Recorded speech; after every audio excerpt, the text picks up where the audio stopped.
નમસ્કાર વિદ્યાર્થી મિત્રો, આજે આપણે આપણા ઓનલાઈન લેક્ચર 5 માં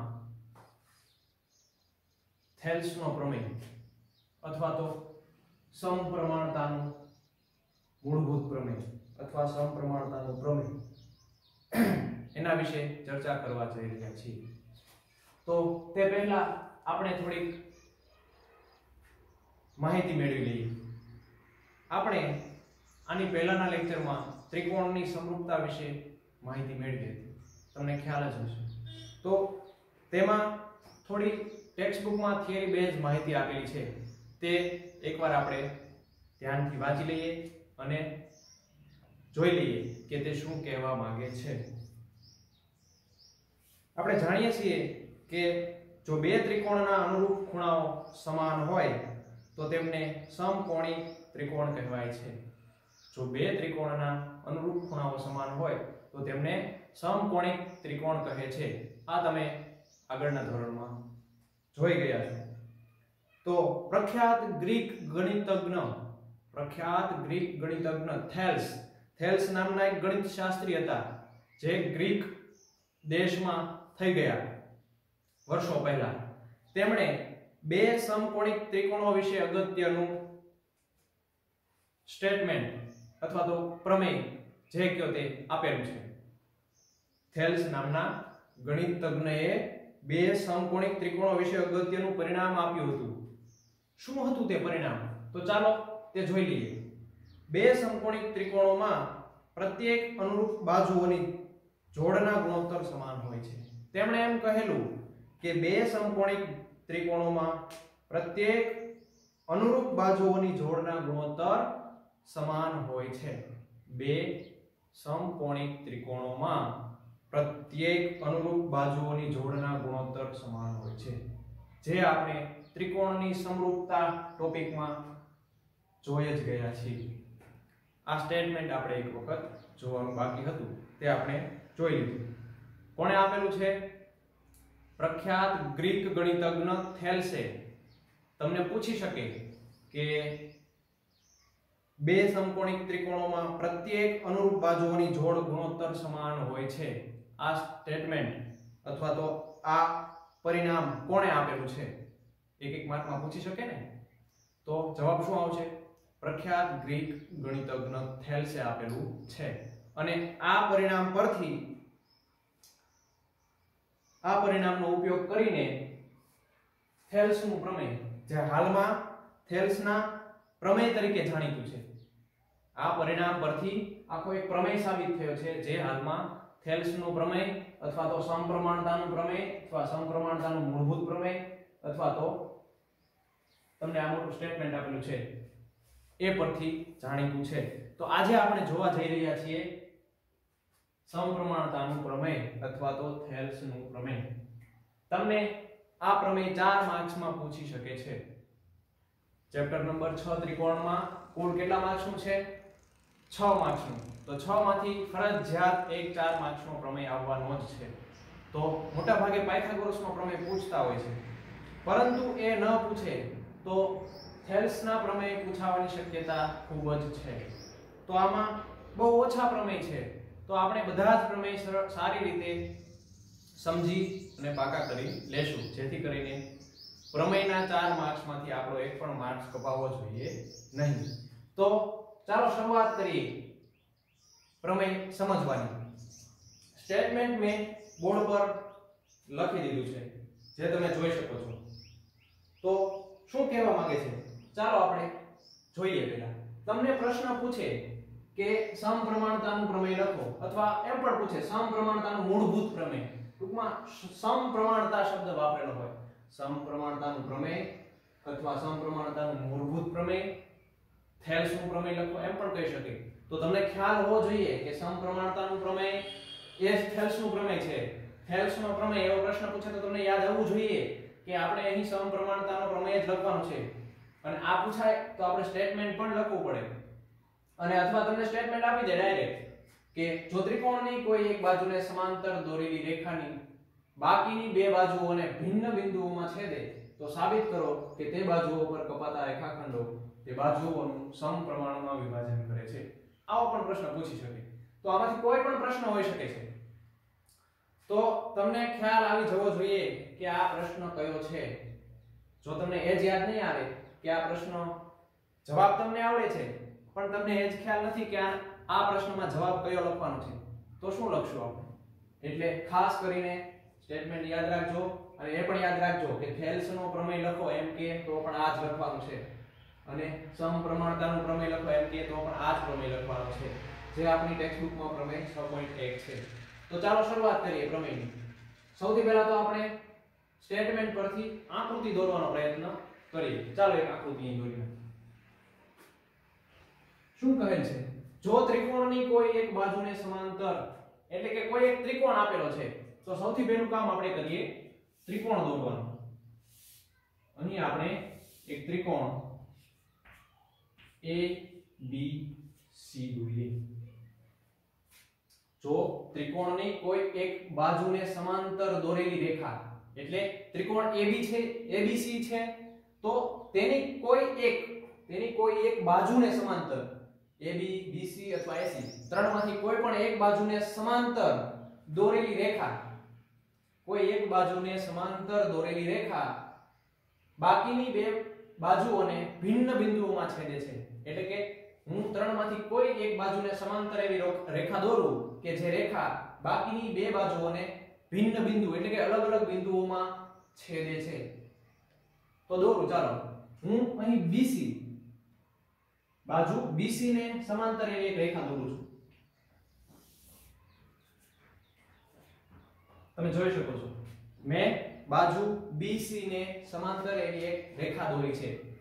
તો શું કીધેલ છે? બાજુઓને સમાંતર દોરેલી રેખા બાકીની બે બાજુઓને ભિન્ન બિંદુઓમાં છેદે છે. જો બાજુ BC ને આપણે સમાંતર એક રેખા દોરી તો એ બાકીની બે બાજુ, આ સિવાયની બે બાજુઓ થઈ AB અને AC, તો આ બંનેને ભિન્ન બિંદુ એટલે અલગ અલગ બિંદુમાં છેદે છે. જો તો એને આપણે D અને E નામ આપીએ. ફરીથી જોઈએ એકવાર કે કોઈ એક, જો ત્રિકોણની કોઈ એક બાજુને સમાંતર દોરેલી રેખા બાકીની બે બાજુઓને ભિન્ન બિંદુઓમાં છેદે છે, તો સાબિત કરો કે તે બાજુઓ પર કપાતા રેખાખંડો તે બાજુઓનું સમપ્રમાણમાં વિભાજન કરે છે. તો આપણે કોઈ એક બાજુને સમાંતર એવી એક રેખા લીધી. આ રેખા આ બાજુ સિવાય બાકીની બે બાજુઓને ભિન્ન બિંદુ D અને E માં છેદે છે. તો આપણે સાબિત શું કરવાનું છે કે બાજુઓ પર કપાતા રેખાખંડો, એટલે કે આ બાજુ છે, આના પર કપાતા રેખાખંડો બાજુઓનું સમપ્રમાણમાં વિભાજન કરે છે. એટલે કે આ રેખા વડે આ બાજુઓમાં રેખાખંડ કપાણા, બાજુ પર કપાતા રેખાખંડ એટલે બે રેખાખંડ કપાણા AD અને DB. એ જ રીતે આ બાજુ પર AE અને EC બંને રેખાખંડ કપાણા, તો તે બે બાજુઓનું સમપ્રમાણમાં વિભાજન કરે છે તેમ આપણે સાબિત કરવાનું છે. તો સૌથી પહેલા તો આપણે કામ કરીએ પક્ષ અને સાધ્ય લખવાનું. તો ચાલો આપણે સૌથી પહેલા લખીએ પક્ષ.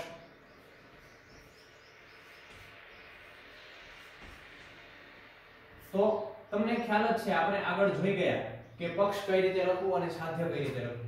પક્ષ અને સાધ્ય સ્ટેટમેન્ટ પરથી જ લખવાનું હોય છે. એટલે જ મેં તમને પહેલા કીધું, તમને એમ પૂછે કે સમપ્રમાણતાનું પ્રમેય લખો, સમપ્રમાણતાનું મૂળભૂત પ્રમેય લખો અથવા થેલ્સનું પ્રમેય લખો, તો પહેલું કામ આપણે સ્ટેટમેન્ટ લખવાનું કરવાનું છે. સ્ટેટમેન્ટ આપણને યાદ હોવું જોઈએ. જો સ્ટેટમેન્ટ યાદ નહીં હોય તો આપણને પક્ષ અને સાધ્ય કઈ રીતે આવડશે? સ્ટેટમેન્ટ યાદ હશે તો જ આપણે પક્ષ અને સાધ્ય લખી શકીશું. તો પક્ષ જો વાંચી સ્ટેટમેન્ટ વાંચો ને એની ઉપરથી આપણને ખ્યાલ આવી જશે. પક્ષ એટલે શું લખવાનું કે જે માહિતી આપણને આપેલી હોય ને તે પક્ષમાં લખવાની, જ્યારે સાધ્યમાં જે માહિતી આપણે સાબિત કરવાની છે, જે આપણે પ્રૂવ કરવાની છે તે માહિતી આવશે સાધ્યમાં. આપણને સ્ટેટમેન્ટમાં કઈ કઈ માહિતી આપેલી છે કે જો ત્રિકોણની કોઈ એક બાજુને સમાંતર, તો અહીં આપણે ત્રિકોણ કેવો લીધો છે? ABC લીધો છે. તો આપણે શું લખીશું? ત્રિકોણ ABC ની કોઈ એક બાજુ કીધી છે, તો આપણે કઈ બાજુ લીધી છે? BC. તો આપણે એમ લખી શકીએ કે ત્રિકોણ ABC ની બાજુ BC ને સમાંતર હોય તેવી રેખા, ત્રિકોણ ABC ને ABC ની કઈ બાજુ લીધી આપણે BC તો ત્રિકોણ ABC ની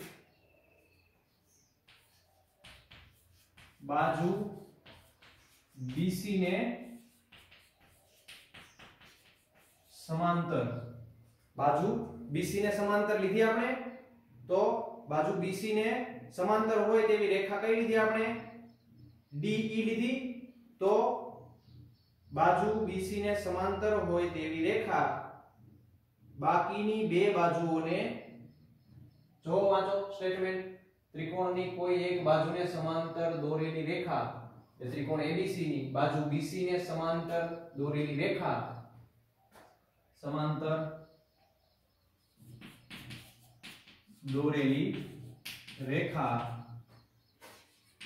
બાકીની બે બાજુઓ સ્ટેટમેન્ટમાં છે એમ જ લખવાનું છે થોડો ઘણો ફેરફાર કરવાનો છે બાજુઓ પણ બાજુઓ કઈ કઈ છે બાકીની બે બાજુઓ કઈ છે જેને ભિન્ન બિંદુઓમાં છેદે છે તો બાકીની બે બાજુઓ AB અને AC ખ્યાલ આવે છે વિદ્યાર્થી મિત્રો બાકીની બે બાજુઓ કઈ છે AB અને AC તો AB અને AC ને અનુક્રમે D અને E બિંદુમાં છેદે છે બાકીની બે બાજુ AB અને AC ને અનુક્રમે D અને E માં છેદે છે બાકીની બે બાજુ AB અને AC ને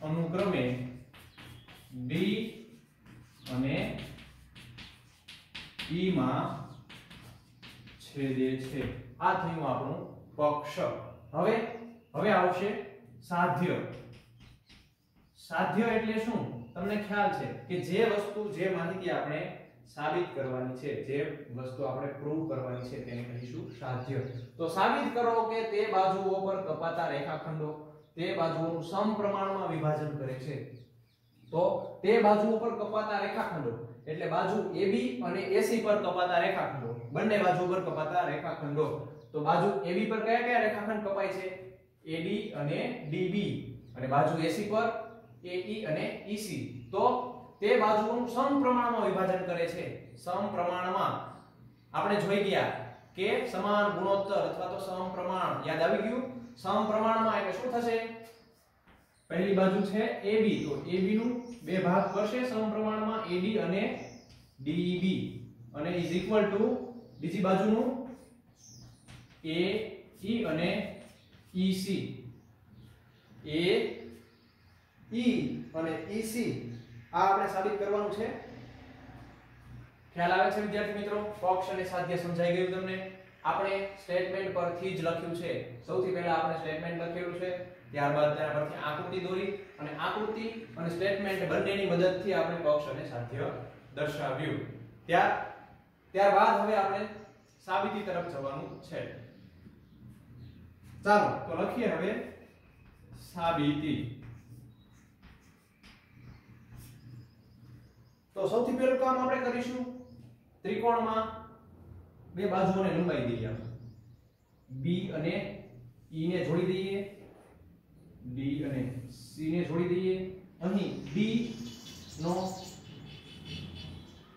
અહીં આપણે બે લંબ દર્શાવીએ D માંથી બાજુ AC પર અને E માંથી બાજુ AB પર ખ્યાલ આવે છે વિદ્યાર્થી મિત્રો બે આપણે શું કર્યા લંબ દોર્યા અને નીચેની બે બાજુઓને આપણે જોડી દીધી તો D છે એ AC ને જ્યાં છે ત્યાં આપણે M નામ આપીએ અને અહીં આપણે N નામ આપીએ ચાલો આટલી પ્રક્રિયા આપણે કરી તો સૌથી પહેલા આપણે સાબિતીમાં શું લખીશું આપણે શું વધારાનું એડ કર્યું છે આકૃતિમાં તો BE અને CD દોરો BE અને CD દોરો જે આપણે કાર્ય કરતા જઈએ જે વસ્તુ એમાં આપણે સાબિત કરતા જઈએ અને જે વસ્તુ ઉમેરતા જઈએ એ આપણે સાબિતીમાં લખવાનું છે તો સૌથી પહેલું કામ આપણે કર્યું છે BE અને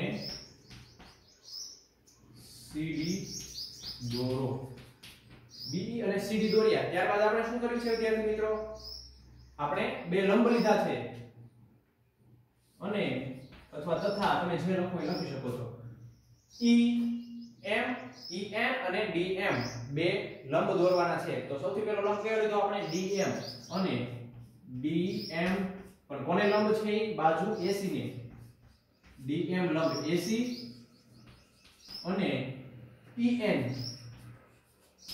લંબ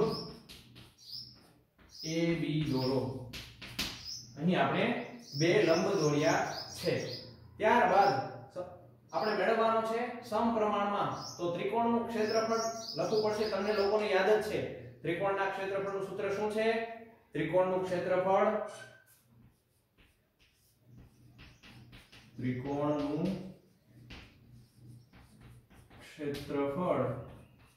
is equal to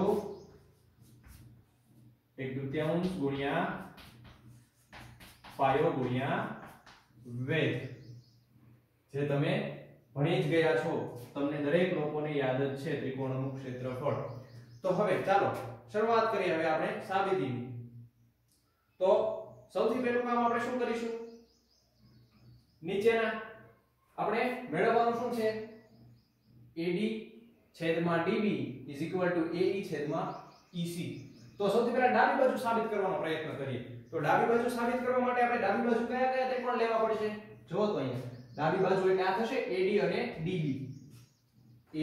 DB ક્યાં આવે છે અહીંયા AD અને DB તો AD અને DB માટે પહેલો ત્રિકોણ કયો આવશે ADE અને બીજો આવશે DBE તો ચાલો આપણે પહેલા મેળવીએ ADE અને DBE નું ક્ષેત્રફળ તો અહીં ADE is equal to જો તમને ખ્યાલ છે વિદ્યાર્થી મિત્રો કે અહીં ADE નું ક્ષેત્રફળ આખું ન લખીએ અને એના બદલે ખાલી ADE લખીએ તો આપણે સમજવાનું કે ADE નું ક્ષેત્રફળ એમ કહે છે અને પહેલાના લેક્ચરમાં પણ આપણે આ મુદ્દો જોઈ ગયા છીએ મેં તમને ત્યારે પણ યાદ કરાવ્યું હતું કે ફક્ત ADE લખેલું હોય તો આપણે સમજવાનું કે ADE નું ક્ષેત્રફળ એમ કહેલ છે તો ADE નું ક્ષેત્રફળ શું થશે વિદ્યાર્થી મિત્રો જો તો એમાં તમે ADE સૂત્ર શું છે ત્રિકોણનું 1/3 ગુણ્યા પાયો તો ADE આ ત્રિકોણમાં પાયો શું થશે AD થશે જ્યારે વેધ શું થશે EN તો પાયો એટલે AD ગુણ્યા વેધ એટલે EN ખ્યાલ આવ્યો વિદ્યાર્થી મિત્રો ત્યારબાદ એ જ રીતે નીચેના ભાગ માટે લઈએ તો નીચેના ભાગ માટે કયું થશે ત્રિકોણ BDE ત્રિકોણ થશે ઉપરનો ત્રિકોણ થશે ADE જ્યારે નીચે થશે BDE તો BDE ત્રિકોણ માટે ક્ષેત્રફળ મેળવીએ આપણે BDE is equal to 1/2 એટલે કે 1/3 ગુણ્યા BDE માટે પાયો કયો થશે BD થશે તો પાયો એટલે BD is equal to BD લખો કે તમે DB લખો કઈ ફેર પડે નહીં આપણે મેળવવાનું છે DB એટલે આપણે DB જ લખીએ તમે આગળ પાછળ બિંદુ લખી શકો છો પાયો થશે DB અને વેધ થશે તો જો તમે કહેશો કે આ ત્રિકોણમાં તો કોઈ વેધ છે જ નહીં BDE આ ત્રિકોણમાં કોઈ વેધ જ નથી સર તો અમારે વેધ ક્યાંથી લખવો તો યાદ કરો વિદ્યાર્થી મિત્રો આપણે આગળના ધોરણમાં જોઈ ગયા કે જરૂરી નથી ત્રિકોણનો વેધ ત્રિકોણની અંદર જ હોય ત્રિકોણના કોઈ પણ પાયા સિવાયના બિંદુમાંથી નીકળતો વેધ એ ત્રિકોણનો જ વેધ થાય છે એટલે કે વેધ EN એ ત્રિકોણ DBE એટલે કે BDE નો જ વેધ છે કેમ કે ત્રિકોણના પાયા સિવાયના એક બિંદુમાંથી જ નીકળેલ છે અને પાયાને લંબાવેલ પાયા પર જ પડેલ છે એ વેધ એટલે આમ પણ તમે દર્શાવી શકો આને આમ પણ થઈ શકે જો આ રીતે આ બે એક જ થશે અહીં તમે n નામ પણ આપી શકો સેમ આ બાજુ પણ શું થશે એ જ થશે કે ત્રિકોણ આપણે જ્યારે DEC લઈએ આ ત્રિકોણ માટે તો ત્યારે પણ તમને પ્રશ્ન થશે કે આમાં તો કોઈ વેધ જ છે નહીં તો તમને ત્યારે હવે ખ્યાલ આવી જશે કે આ પાયા સિવાયના બિંદુમાંથી નીકળેલ વેધ લંબાવેલ પાયા પર હોય તો તે એ જ ત્રિકોણનો વેધ કહેવાય છે જે આપણે આગળના ધોરણમાં પણ ભણી ચૂક્યા છીએ અને અત્યારે પણ એક વખત યાદ કરી લીધું તો ચાલો હવે તમે કહેશો મને કે આનો વેધ શું થશે DBE નો વેધ શું થશે આ n છે એ અહીંયા પણ આવશે અંદર બે સેમ જ થશે તો વેધ કયો થશે en વેધ થશે en ખ્યાલ આવી ગયો વિદ્યાર્થી મિત્રો તો ચાલો હવે આપણે પહેલું કામ કરીશું બંને ત્રિકોણના ક્ષેત્રફળને આપણે શું લેવાનું છે સમપ્રમાણમાં લેવાના છે તો પ્રથમ ત્રિકોણના ક્ષેત્રફળ છેદમાં બીજા ત્રિકોણનું ક્ષેત્રફળ લખીએ અને જોઈએ શું થાય છે પ્રથમ શું હતું ત્રિકોણ હતો ADE is equal to 1/2 into પાયો હતો AD ગુણ્યા વેધ હતો EN છેદમાં ત્રિકોણ BDE ત્રિકોણ BDE તો BDE માટે ક્ષેત્રફળ શું મેળવ્યું આપણે 1/3 એટલે કે આના છેદમાં 1/3 ગુણ્યા DB પાયો ગુણ્યા વેધ એટલે EN ચાલો બંનેમાંથી જે ઉડતું હોય છેદ ઉડતા હોય તે ઉડાડી નાખીએ આપણે તો શું વધશે જો તમે જોશો ત્યાં જ ખ્યાલ આવી જશે 1/3 કેન્સલ EN કેન્સલ તો વધ્યું શું AD ના છેદમાં DB શું વધ્યું વિદ્યાર્થી મિત્રો AD ના છેદમાં DB આને આપણે પરિણામ નંબર 1 કહીએ તો જો તો ડાબી બાજુ આપણે શું મેળવવાની હતી AD ના છેદમાં DB જ મેળવવાની હતી તો પ્રથમ બે ત્રિકોણ માટે આપણે ગુણોત્તર લઈને ડાબી બાજુ તો મેળવી ચૂક્યા છે ચાલો તે જ રીતે હવે જમણી બાજુ માટે આપણે કયા ત્રિકોણ લેશું તમને હવે ખ્યાલ આવી જ જશે કે સામેના બીજા બે ત્રિકોણ લેશું સામેની બાજુ માટે તો જો તો તમે એમાં ઉપરમાં તો સેમ જ રહેશે ADE એટલે કે ADE ત્રિકોણ એકનો એક જ રહેશે પણ વેધ બદલશે ખાલી પહેલા આપણે EN વેધ લીધો હતો જ્યારે અત્યારે આપણે DM વેધ લેશું પણ નીચે આપણે પહેલા DBE ત્રિકોણ લીધો હતો જ્યારે હવે ત્રિકોણ ફરી જશે હવે કયો ત્રિકોણ થશે જો તો DEC થશે પહેલા આપણે લીધો હતો BDE ત્રિકોણ હવે થશે DEC આ ત્રિકોણ આવશે કારણ કે આપણે સામેની બાજુનો સમપ્રમાણ મેળવવાનું છે એટલે ઉપરનો ત્રિકોણ રહેશે એનો એ જ ત્રિકોણ ADE નું ક્ષેત્રફળ આપણે પહેલા મેળવી ચૂક્યા છે 1/3 ગુણ્યા પાયો પણ પહેલા આપણે પાયો લીધો હતો AD જ્યારે અત્યારે આપણે પાયો લેશું AE એટલે કે પાયો એટલે AE ગુણ્યા વેધ શું થશે વિદ્યાર્થી મિત્રો જો તો આ પાયો હોય તો વેધ કયો થાય DM થશે તો વેધ એટલે DM એ જ રીતે નીચેના ત્રિકોણ માટે નીચે આપણે કયો ત્રિકોણ લેશું DEC તો ત્રિકોણ DEC નું ક્ષેત્રફળ બરાબર 1/3 ગુણ્યા પાયો શું થશે EC થશે વિદ્યાર્થી મિત્રો હા EC થશે અને વેધ આપણે આગળ જોઈ ગયા આ ત્રિકોણ માટે કે પાયા સિવાયના બિંદુમાંથી લંબાવેલ વેધ અને પાયાને લંબાવીએ તો જો પાયા પર વેધ આવતો હોય તો એ જ ત્રિકોણનો વેધ હોય એટલે કે આ વેધ છે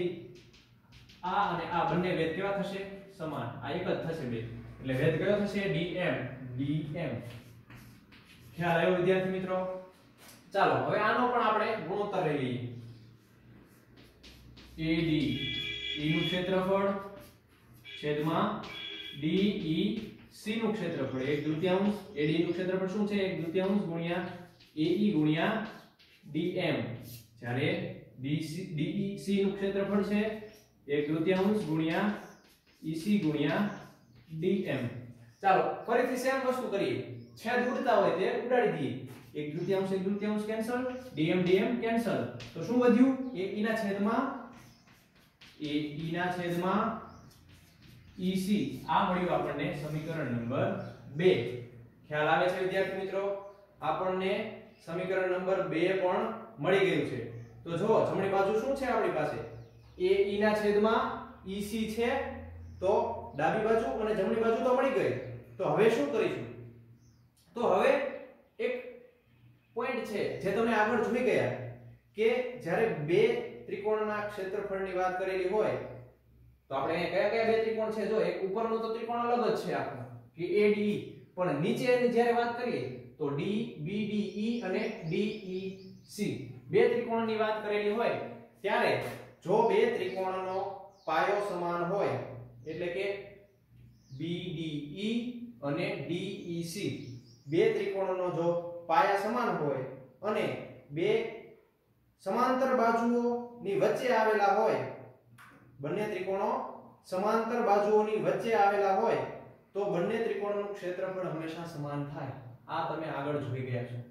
તો અહીં આપણે જોઈએ ત્રિકોણ BDE અને DEC.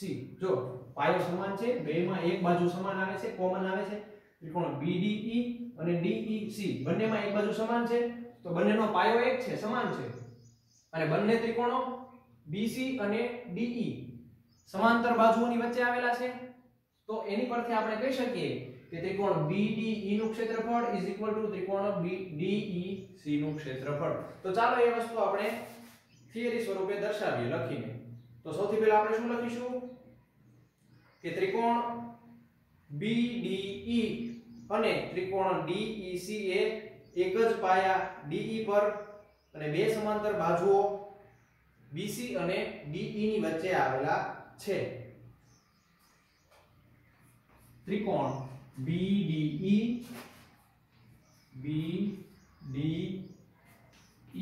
અને બીજો ત્રિકોણ કયો છે વિદ્યાર્થી મિત્રો? DEC બંને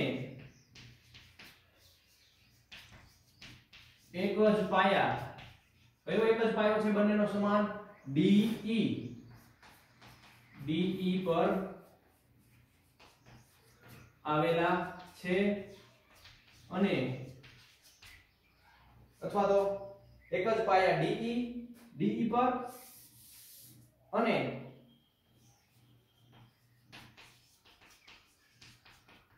સમાંતર બાજુઓ BC અને DE ની વચ્ચે આવેલા છે.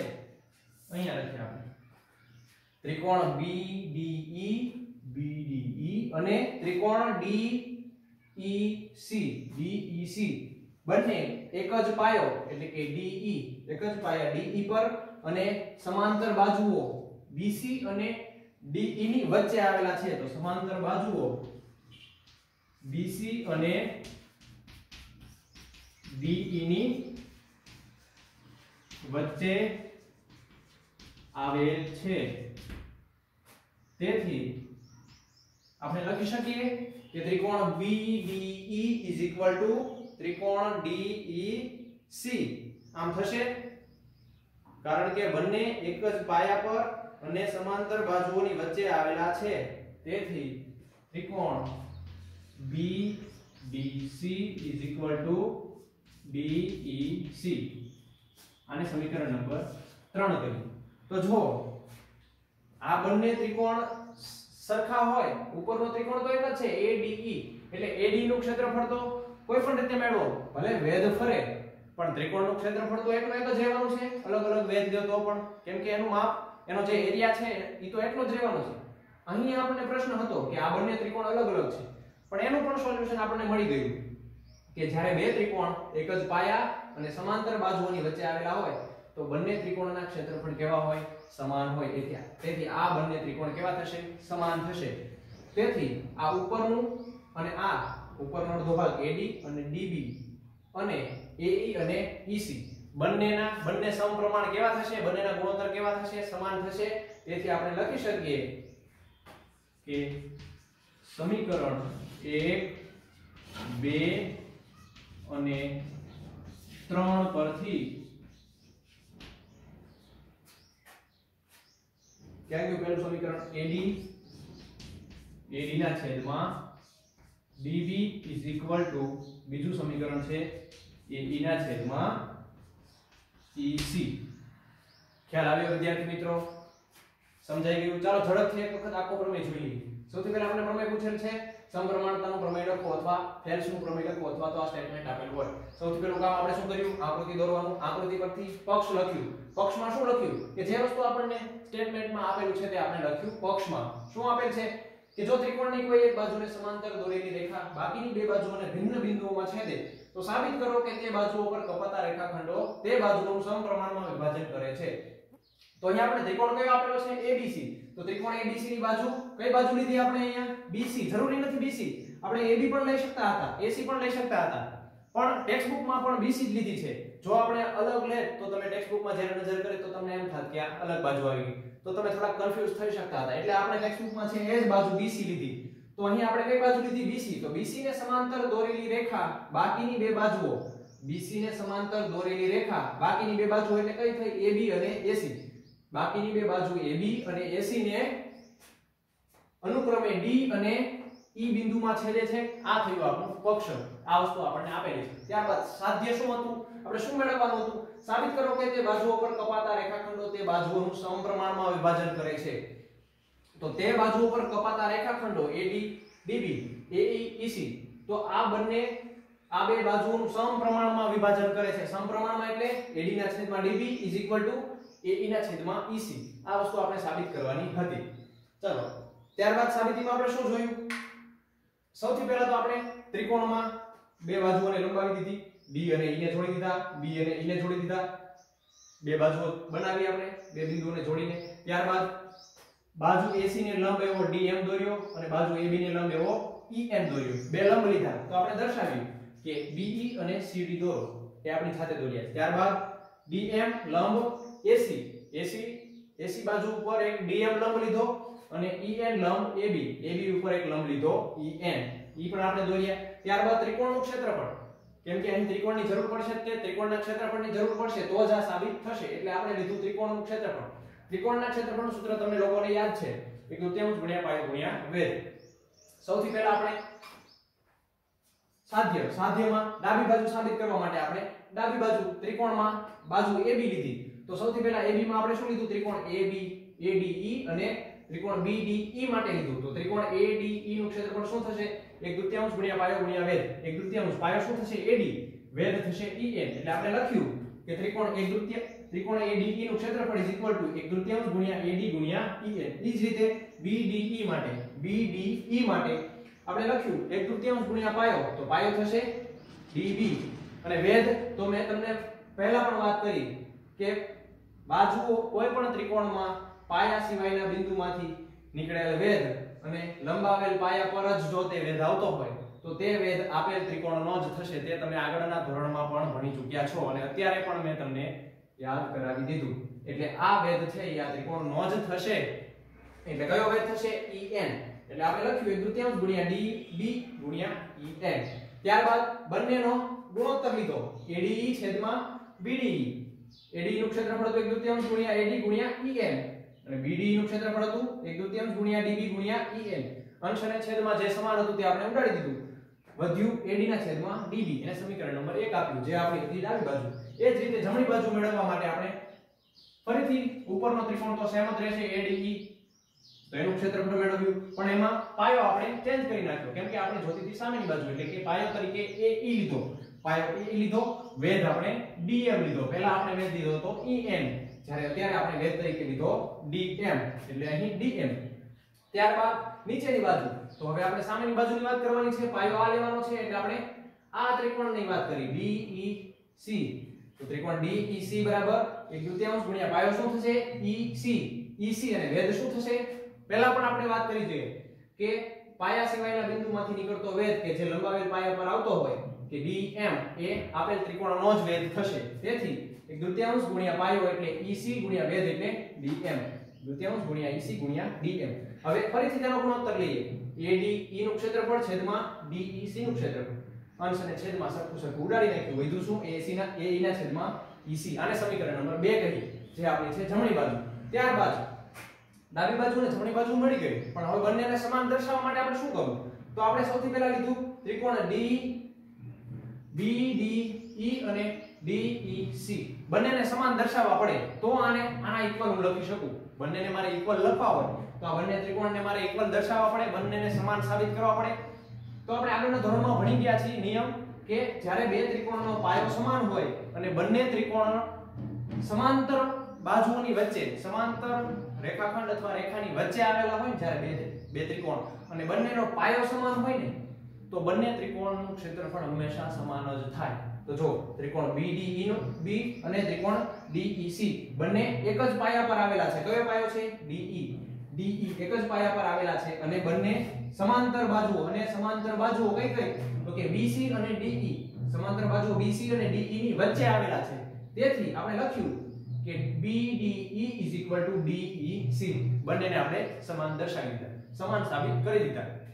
એને આપણે આપ્યું સમીકરણ નંબર 3. હવે સમીકરણ નંબર 1, 2 અને 3 પરથી આપણે કહી શકીએ કે AD ના છેદમાં DB, AD ના છેદમાં DB AE ના છેદમાં EC. આ થયો આપણો પ્રમેય સાબિત.